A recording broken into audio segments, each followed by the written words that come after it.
To dimension में वो plane नहीं दिख रहा, वो किनारा दिख रहा है, that is a line.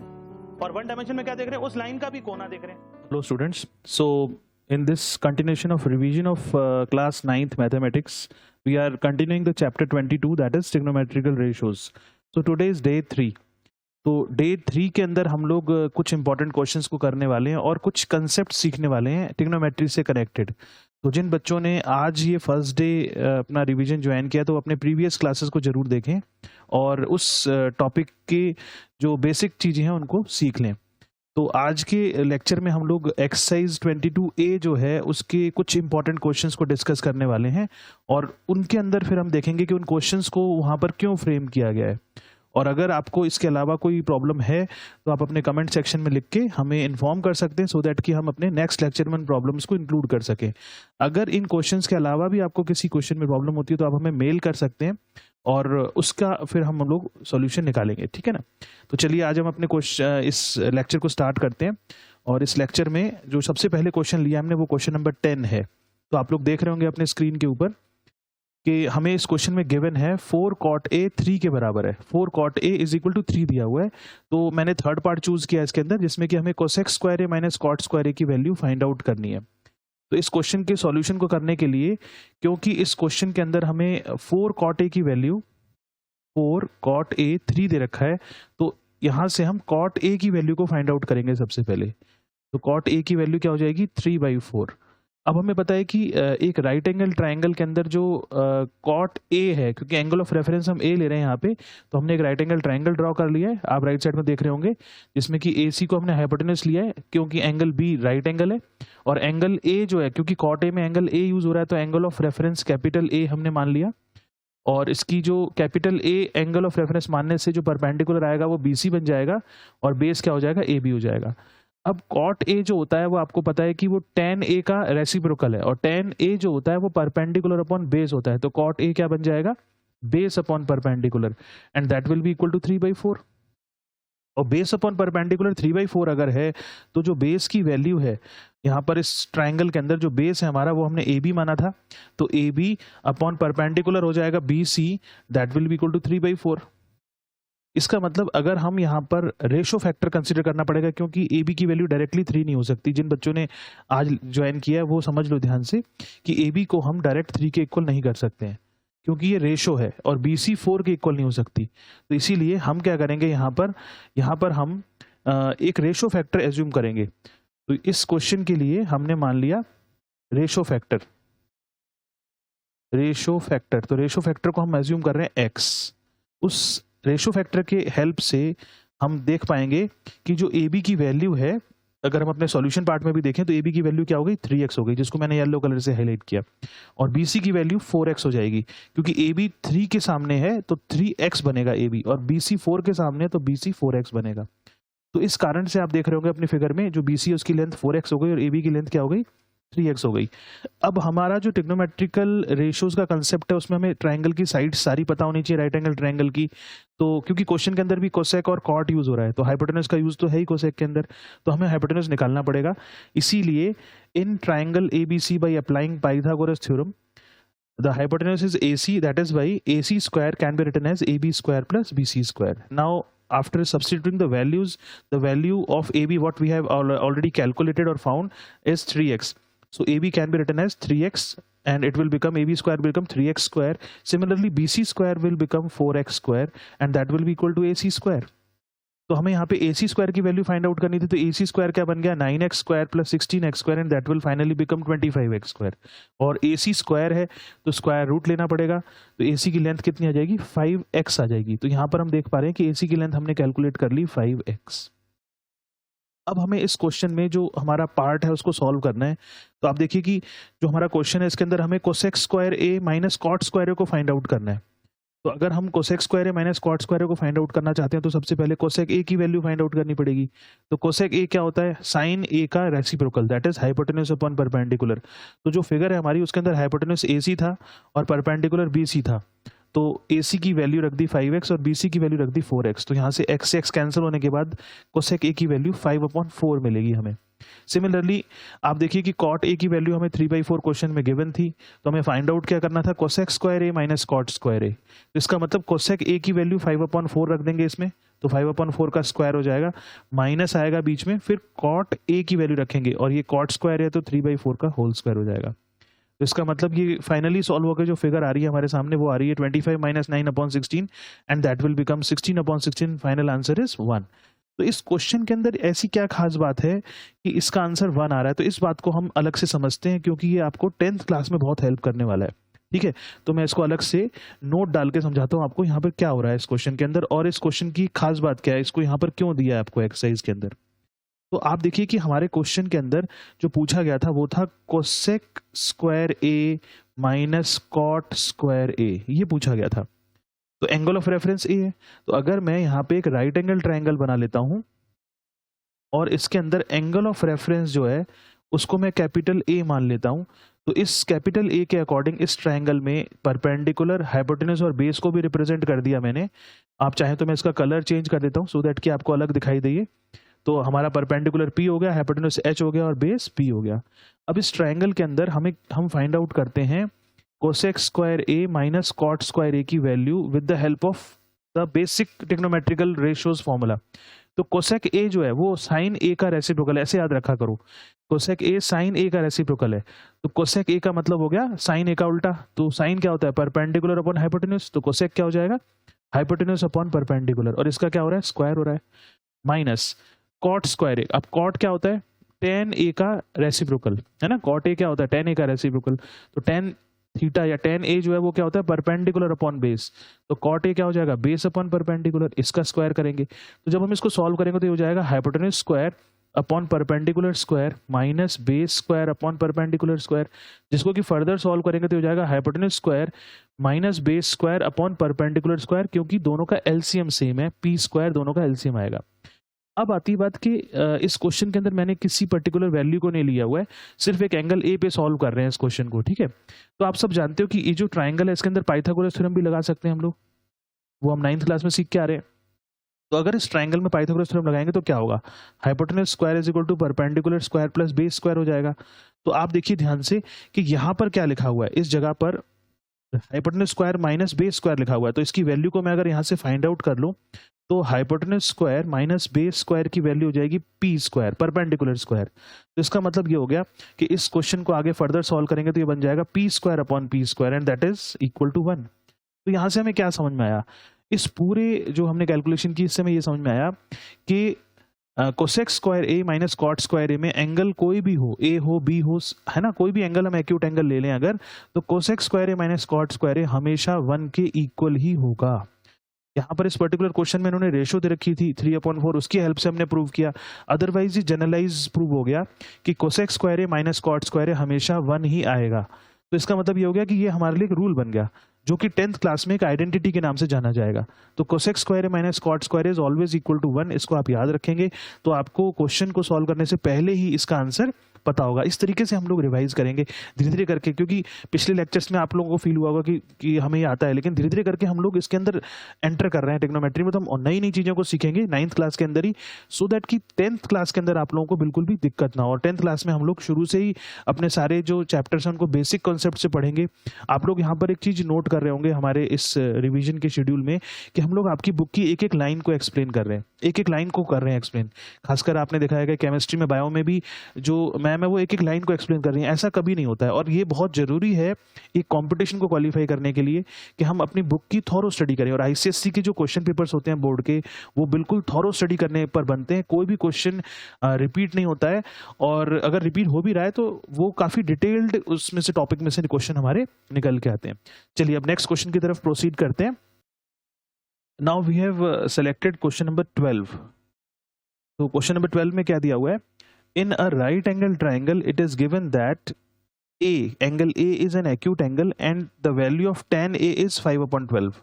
Find the value of, third part choose किया है मैंने इसका, cos A plus sin A upon cos A minus sin A, इसकी वैल्यू फाइंड आउट करनी है। मैंने स्पेसिफिकली कुछ पार्ट क्यों चूज किए, उसका रीजन ये कि हर एक पार्ट में हमें कुछ ना कुछ सीखना है और कोई ना कोई ऐसा तरीका सीखना है जिससे कि हमारे आंसर्स में हमें निकालने में कोई दिक्कत ना आए। ठीक है, तो ये जो क्वेश्चन है उसके अकॉर्डिंग हमें ये बात तो समझ में आ रही है कि tan a की वैल्यू हमें गिवन है। तो आप देखिए ध्यान से कि हमने एक डायग्राम बना लिया, एक फिगर बना ली, जिसके अंदर कि हम देख रहे हैं कि हमने एंगल ए को एंगल ऑफ रेफरेंस माना है, एंगल बी को 90 डिग्री पे कंसीडर किया है, और थर्ड हमारा वर्टेक्स जो है वो एंगल सी को रिप्रेजेंट कर रहा है।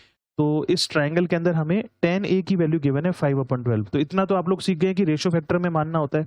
अब इस ट्राइंगल के हिसाब से अगर हम देखें तो जो tan a है उसकी जो रेशियो होती है वो होती है perpendicular upon base, perpendicular upon base. तो आप देखिए इस फिगर के अंदर परपेंडिकुलर जो है वो हमें नजर आ रहा है 5x है, परपेंडिकुलर इज 5x, जिसको मैंने ब्लू कलर से हाईलाइट कर दिया, और जो हमारा बेस है वो AB है, दैट इज 12x। उसका 5x और 12x आंसर क्यों आया उसको समझते हैं। तो जो tan थीटा हमने देखा, tan a जो था वो परपेंडिकुलर अपॉन बेस था, तो परपेंडिकुलर की वैल्यू कितनी है, BC upon AB is equal to 5/12 हो गया।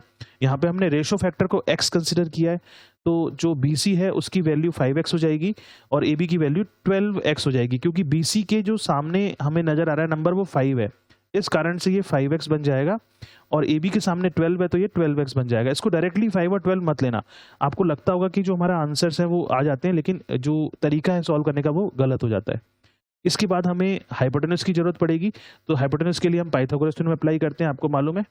तो इस क्वेश्चन में फिगर के अकॉर्डिंग पाइथागोरस थ्योरम लगाएंगे, तो हाइपोटेनस की लेंथ AC है, तो हो जाएगा AC² is equal to AB² plus BC²। अब देखो AB की वैल्यू क्या दे रखी है, AB की वैल्यू जो हमने निकाली है वो 12x है, तो AB की जगह पे 12x रख देंगे तो 12x का स्क्वायर हो जाएगा, BC की जगह पे 5x रख देंगे तो 5x का स्क्वायर हो जाएगा, and that will be equal to AC²। तो इसको सॉल्व करके AC² की वैल्यू आ गई 169x², तो AC की फाइनल वैल्यू निकल के आ गई 13x, क्योंकि वो उसका स्क्वायर रूट है। तो हमारे पास हमारे जो राइट एंगल ट्राइंगल है उसमें हाइपोटेनस की लेंथ हमें 13x मिल गई, परपेंडिकुलर 5x है, बेस 12x है, और हाइपोटेनस हमने क्या निकाल लिया, 3x निकाल लिया। अब हम अपने क्वेश्चन की तरफ प्रोसीड करते हैं, जो हमें क्वेश्चन पूछा गया था, that is cos a plus sine A upon cos a minus sine A. तो इस क्वेश्चन में cos a plus sine A upon cos a minus sine A पूछा गया था। तो आप देखिए कि अगर हम फिगर के अकॉर्डिंग देखें तो जो cos a है वो होता है बेस अपॉन हाइपोटेन्यूज, करेक्ट। तो जो बेस है हमारा इस क्वेश्चन के अंदर वो आपने देखा था कि 12x निकला था, और हाइपोटेन्यूज क्या निकला था हमारा 13x। तो इसको सिंप्लीफाई करेंगे तो cos a की जो वैल्यू हमें मिलेगी दैट विल बी 12/13। सिमिलरली इसी क्वेश्चन में, इसी फिगर में अगर हम साइन ऑफ ए निकालें, क्योंकि साइन ऑफ ए की भी जरूरत पड़ रही है, तो वो क्या होता है, परपेंडिकुलर अपॉन हाइपोटेन्यूज होता है। तो परपेंडिकुलर की लेंथ आपने देखी थी 5x थी, और हाइपोटेन्यूज की लेंथ 13x थी, तो इसकी वैल्यू कितनी निकल के आ जाएगी 5/13। तो साइन ए हमें 5/13 मिल जाएगा, कॉस ए मिल गया, साइन ए मिल गया। अब cos से sin a की वैल्यूज को यहाँ पुट कर देंगे, तो 12/13 प्लस 5/13 अपॉन 12/13 माइनस 5/13 को जब हम सिंप्लीफाई करेंगे, आप लोग सॉल्व कर सकते हैं, तो इसका आंसर आएगा final 17/7, that is 2 whole number 3/7।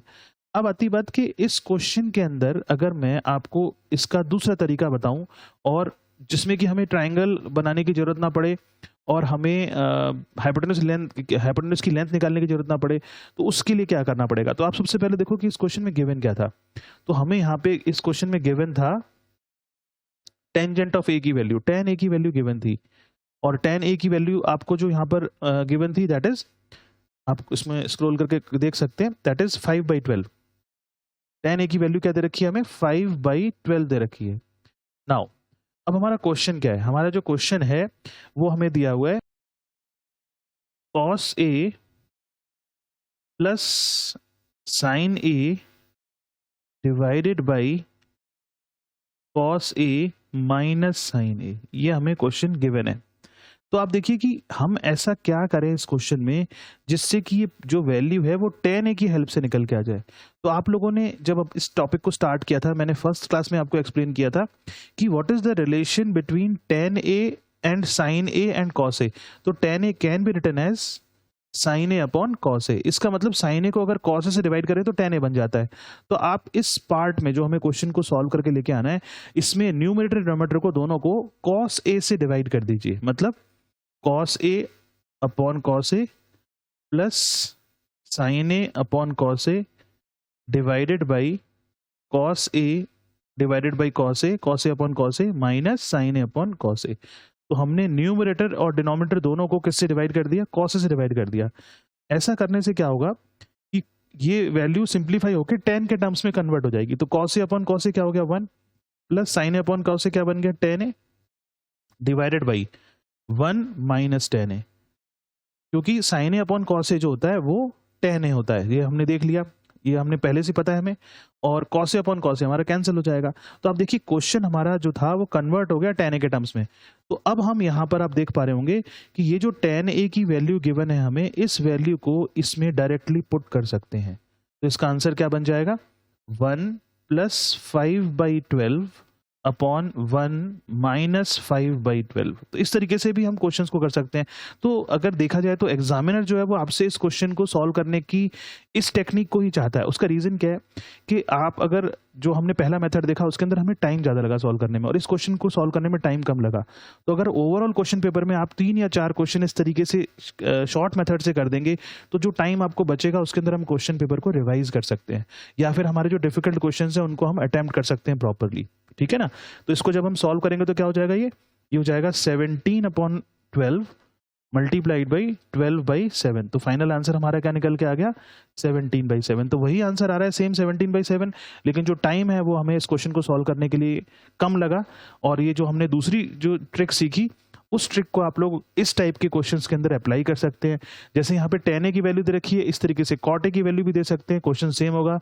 Cot A के केस में आप इसी टाइप के क्वेश्चन में किससे डिवाइड करेंगे, साइन ए से डिवाइड करेंगे। ठीक है ना। तो ये बात ध्यान रखनी है कि रिलेशन जो है दे रखे हैं हमें, या हमारे जो रिलेशन है ट्रिग्नोमेट्रिकल फंक्शंस के, ट्रिग्नोमेट्रिकल रेशियोज के आपस में, उनको यूज करके हम लोग अपने आंसर्स को जल्दी से फाइंड आउट कर सकते हैं।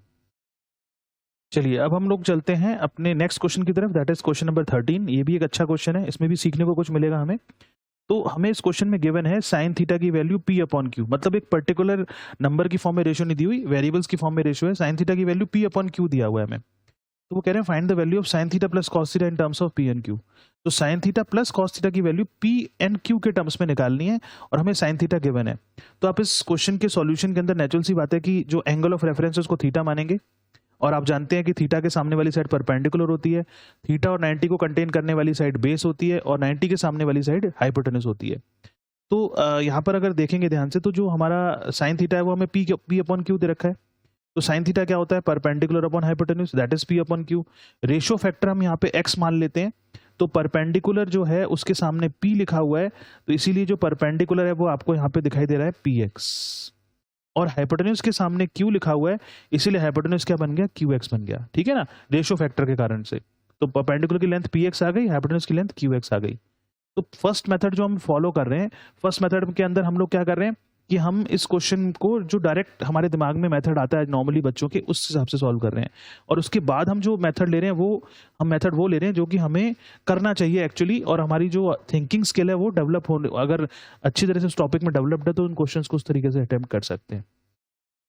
तो ये जो क्वेश्चन है उसके अकॉर्डिंग हम पाइथागोरस थ्योरम अप्लाई करेंगे, क्योंकि हमें sine theta plus cos theta की वैल्यू निकालनी है, और कॉस थीटा में बेस यूज होता है, तो बेस हमें फाइंड आउट करना पड़ेगा। तो हम यहाँ पे पाइथागोरस थ्योरम को अप्लाई करेंगे, and that will be base square plus perpendicular square is equal to hypotenuse square. तो बेस स्क्वायर हमें निकालना है, और परपेंडिकुलर की लेंथ px थी, तो ये px का होल स्क्वायर बन जाएगा, और हाइपोटेन्यूज क्या बन जाएगा, qx का होल स्क्वायर। तो यहाँ से हम देख पा रहे हैं कि जो बेस स्क्वायर है हमारा, that will become qx square minus px square, मतलब q square x square minus p square x square. इन दोनों में से x स्क्वायर कॉमन आ रहा है, q square minus p square बच गया। अब हम यहाँ पर इसको मैं सॉल्व करके दिखा देता हूँ।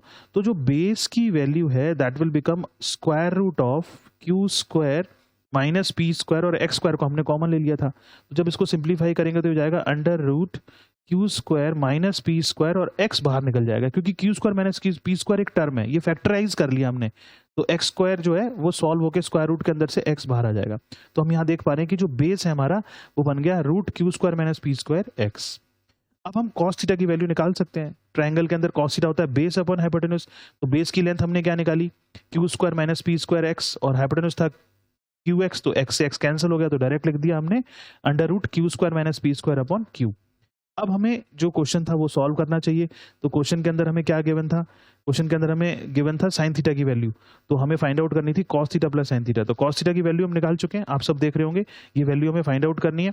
तो कॉस थीटा की वैल्यू क्या निकाली हमने, q square minus p square upon q, और साइन थीटा की वैल्यू में गिवन थी p अपॉन q, तो दोनों का एलसीएम q आ गया। तो फाइनल आंसर हो गया p plus under root q square minus p square.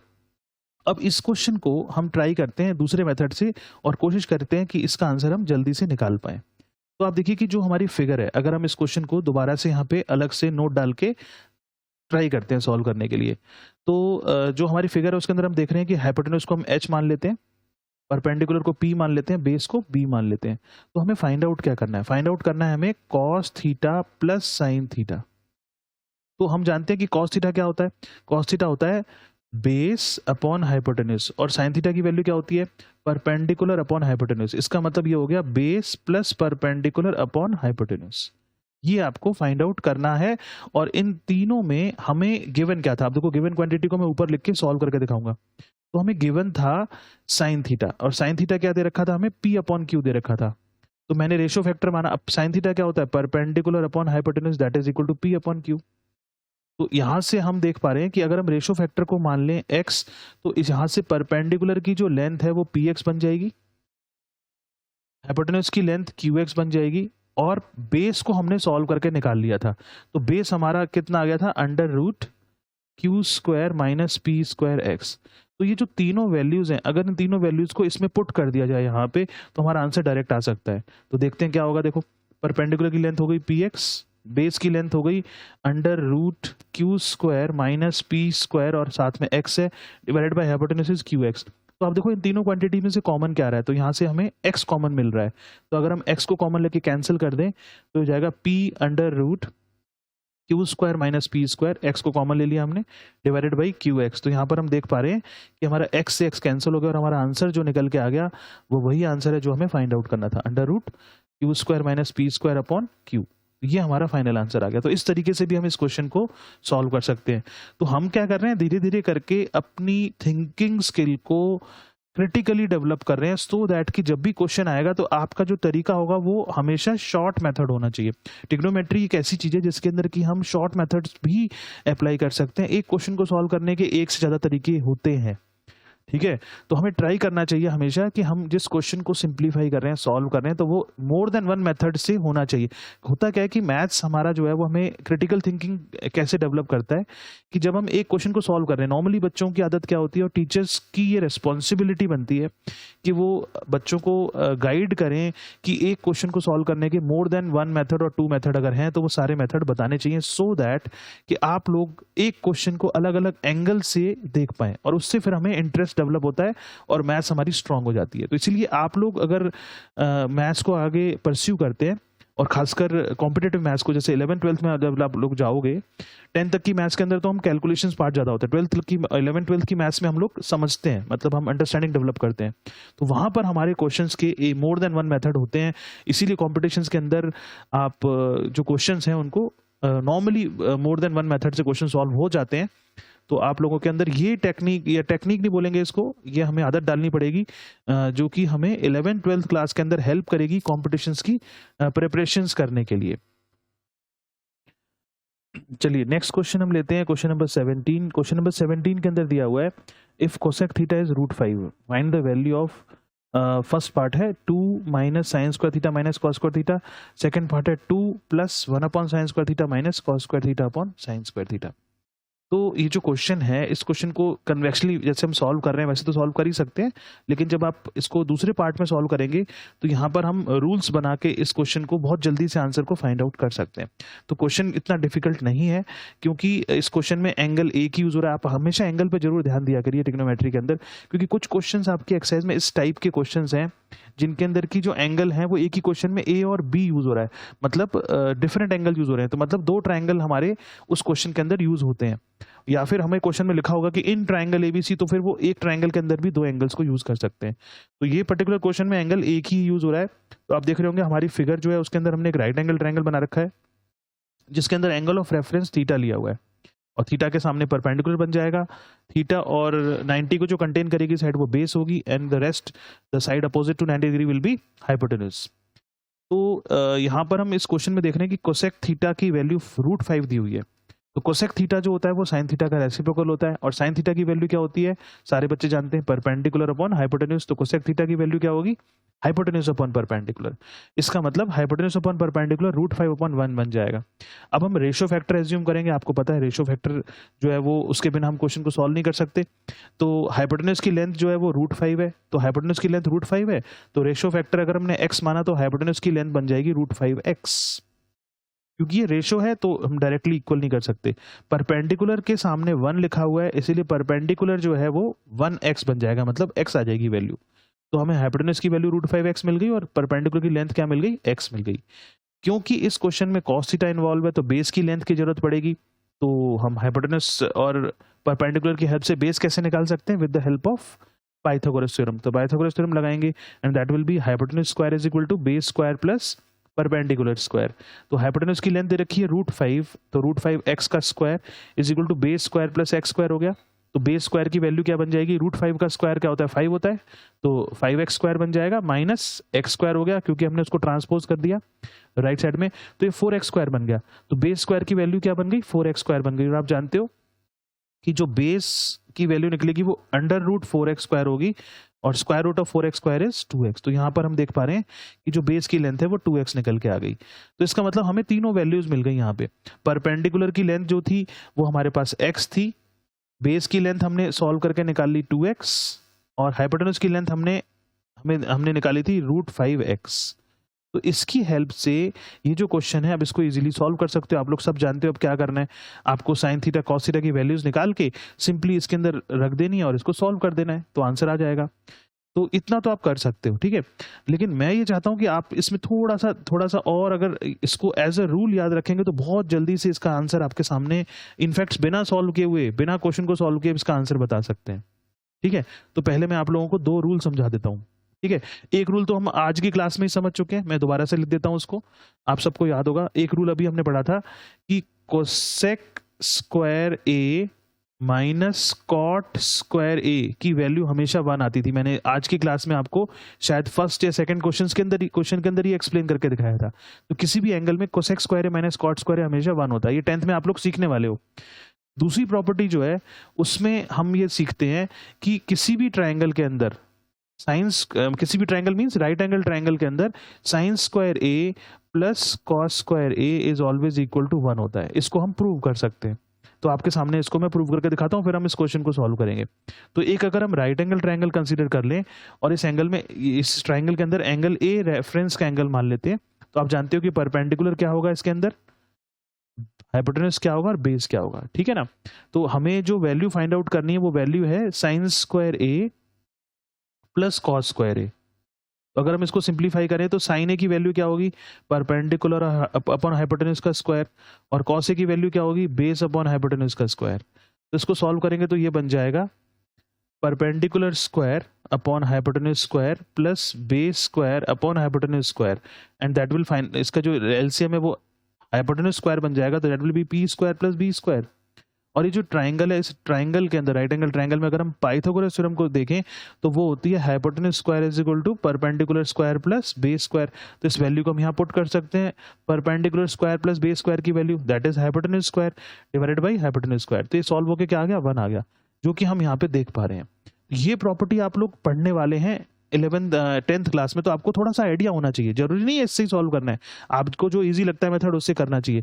लेकिन अगर ये प्रॉपर्टीज पता हो, ये दोनों प्रॉपर्टी अगर हमें पता हो, तो ये क्वेश्चन बिना सॉल्व करे आंसर आ जाएगा। देखो समझाता हूं मैं, अब हम इस क्वेश्चन को देखते हैं अपने दोबारा से। क्वेश्चन के फर्स्ट पार्ट में पूछा था 2 minus sign square theta minus cos square theta. Important बात यह है कि एंगल सेम है, थीटा एंगल है दोनों के अंदर।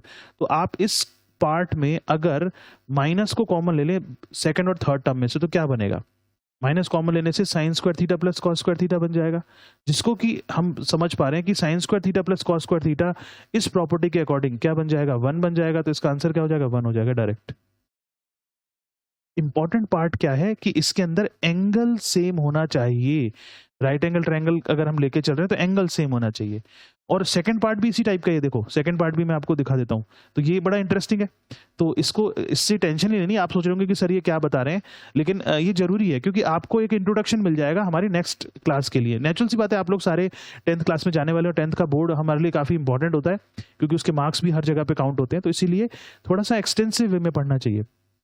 अब जो हमारा सेकंड पार्ट है इसको देखो ध्यान से सारे बच्चे, 2 plus 1 upon sine square theta लिखा हुआ, देखो 2 तो मैंने एज इट इज लिख लिया, 1 अपॉन साइन स्क्वायर थीटा क्या होता है, तो 1 अपॉन साइन स्क्वायर थीटा का मतलब हो गया 1 अपॉन साइन थीटा का स्क्वायर।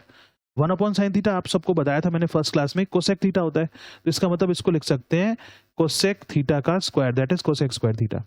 माइनस आ रहा है बीच में, फिर देखो क्या लिखा है आगे, cos square theta upon sine square theta. दोबारा से सोचो, cos square theta upon sine square theta, इसका मतलब cos theta upon sine theta का whole square. cos theta upon sine theta क्या होता है, सबको याद होगा, cos theta upon sine theta क्या होता है, cot थीटा, और उसका क्या हो रहा है, स्क्वायर। तो ध्यान से देखो, 2 plus cosec square theta minus cot square theta बन गया। और आप यहाँ पे देख पा रहे होंगे ये वैल्यू हमेशा किसके बराबर होती है, 1 के बराबर होती है। तो इसका आंसर हो गया 2 + 1 दैट इज इक्वल टू 3। तो आप देखो, अगर हमें ये प्रॉपर्टीज बताऊं तो हमारा जो क्वेश्चन है वो बहुत ही जल्दी से सॉल्व हो जाता है और बिना कोई वैल्यू रखे। देखो हमने कोसेक थीटा की वैल्यू √5 तो यूज ही नहीं करी क्वेश्चन में। उसका रीजन क्या है कि थीटा सेम है, जो एंगल है अगर वो सेम हो सबके लिए पूरे क्वेश्चन में, तो हमें जो आइडेंटिटीज है, एक्चुअली इनको ना आइडेंटिटी बोलते हैं, ये जो हमारी ये क्या है, आइडेंटिटीज है। तो आइडेंटिटी हर जगह पे ट्रू होती है, इसीलिए ये क्वेश्चन का आंसर डायरेक्ट निकल के आ रहा है। कभी भी ये मत कर देना कि sine square a + cos square b को आपने 1 कर दिया, नहीं, एंगल सेम होना बहुत जरूरी है।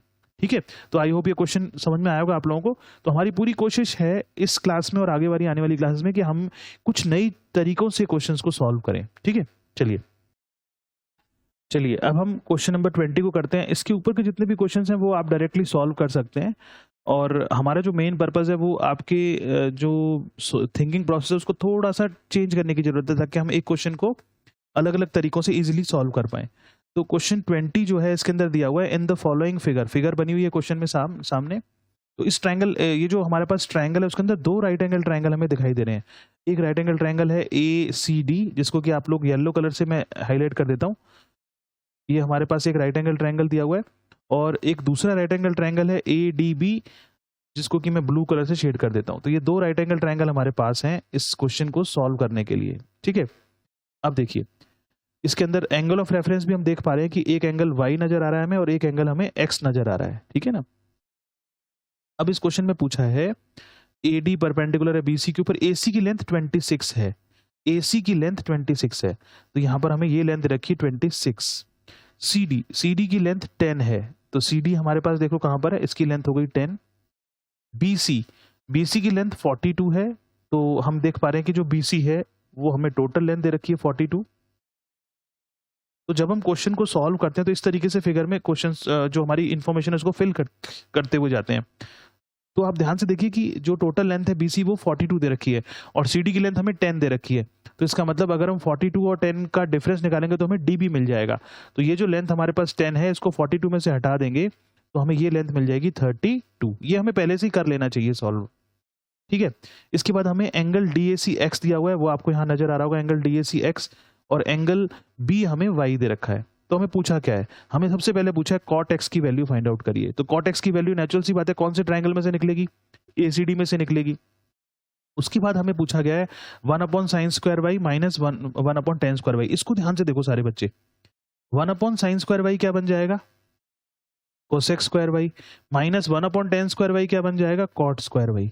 क्योंकि 1/sin θ cosec θ के बराबर होता है, तो 1/sin y cosec y बन गया, तो cosec स्क्वायर है तो स्क्वायर लग जाएगा साथ में, मतलब स्क्वायर के अंदर वही रिलेशंस फॉलो होते हैं। और 1/tan θ cot θ होता है, तो 1/tan² cot² बन गया। और अभी आपने देखा था ये प्रॉपर्टी क्या बताती है कि एंगल दोनों का सेम है। तो इसका आंसर क्या होगा, जल्दी से बताओ सोच के।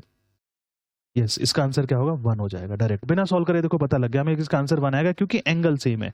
ठीक है, इस बात को हम अगर इजीली यहाँ पर ऑब्जर्व कर सकते हैं तो बहुत जल्दी से आपको आंसर मिल सकते हैं। फर्स्ट पार्ट में cot x की वैल्यू निकालनी है, तो cot x की वैल्यू निकालने के लिए आप जो ट्राइंगल है हमारा ACD, इसके अंदर आप देखो, मैं फिगर जो नीचे बनी हुई है उसके अंदर दिखा रहा हूँ, ये 26 दे रखा था, ये 10 दे रखा था। तो इस ट्राइंगल के अंदर हम पाइथागोरस थ्योरम लगाएंगे। तो यहाँ पर अगर हम पाइथागोरस थ्योरम लगाते हैं, जिसको कि मैं येलो कलर से हाईलाइट कर देता हूँ, इसके अंदर पाइथागोरस थ्योरम लगाएंगे तो यहाँ से हम AD की लेंथ को फाइंड आउट कर सकते हैं, जो कि 24 आ जाएगी सॉल्व करके, ये 24 आ जाएगी। तो आप तो देखिए फर्स्ट पार्ट में cot x दे रखा है और हमें cot x की वैल्यू निकालनी है, तो हमें मालूम है कि कौन सा ट्राइंगल यूज करना है हमें, तो ट्राइंगल ACD यूज करना है, जो हमने नीचे अभी सॉल्व किया था, जिसमें कि AD की लेंथ 24 निकाली थी। तो एंगल ऑफ रेफरेंस क्या है, देखो यहाँ पे हमें नजर आ रहा है एंगल ऑफ रेफरेंस x है, तो x के रेस्पेक्ट में हमें सारी बात चीजों को देखना पड़ेगा ट्राइंगल के अंदर। तो cot x जो है हमारा वो बन जाएगा परपेंडिकुलर, tan x का रेसिप्रोकल होता है, नेचुरल सी बात है कि tan x tan थीटा जो होता है वो हमारा परपेंडिकुलर अपॉन बेस होता है, तो cot x क्या बन जाएगा, बेस अपॉन परपेंडिकुलर बन जाएगा। तो इस ट्राइंगल के अकॉर्डिंग आप देख पा रहे होंगे कि x के रेस्पेक्ट में जो बेस है वो हमारा है 24, और x के सामने 10 है तो वो परपेंडिकुलर है, x के सामने 10 है तो परपेंडिकुलर है, तो जो बेस है हमारा वो यहाँ पर हमें नजर आ रहा है 24 है और परपेंडिकुलर क्या है 10 है, तो 24/10 दैट इज, इसको अगर हम सिंप्लीफाई करेंगे तो ये 12/5 बन जाएगा और इसको हम 2.4 भी लिख सकते हैं। तो ये हमारा फर्स्ट पार्ट का आंसर निकल के आता है। सेकंड पार्ट आप लोगों ने देखा कि हम sin square by minus tan square by की वैल्यू निकाल के भी सॉल्व कर सकते हैं, तो उसके लिए आपको जो दूसरा ट्रायंगल है वो यूज करना पड़ेगा। और आप अपनी फिगर में अगर देखें ध्यान से तो इस फिगर के अंदर हम लोग 24 को पहले ही निकाल चुके हैं, जो हमारी एडी की लेंथ थी, सारे बच्चे देखो ध्यान से, ये 24 हम पहले ही निकाल चुके हैं, तो हमें ये भी हमने 32 निकाल लिया था माइनस करके। तो इस ट्रायंगल के अंदर जिसको कि मैं अब यहाँ पर शेड करूंगा और उसको फिर हम यूज कर सकते हैं अपने क्वेश्चन को सॉल्व करने के लिए। तो आप देखिए कि अगर हम ये वाला ट्रायंगल लें, अगर हमें सेकंड पार्ट को प्रॉपरली सॉल्व करके ही निकालना है, तो ये जो ट्रायंगल है, इस ट्रायंगल के अंदर हम पाइथागोरस थ्योरम लगा के हाइपोटेनस की लेंथ को निकाल सकते हैं और उसके बाद फिर हम अपने ये बाकी के दो पार्ट्स आगे फर्दर सॉल्व कर सकते हैं, थर्ड पार्ट को भी सॉल्व कर सकते हैं। और जो सेकंड पार्ट है उसको हमने यहाँ पर देखा कि आइडेंटिटी है हमारे पास, उसको यूज करके भी कर सकते हैं आप। 9th क्लास में आइडेंटिटी दी नहीं है लेकिन आपको आंसर पता लग जाएगा पहले ही।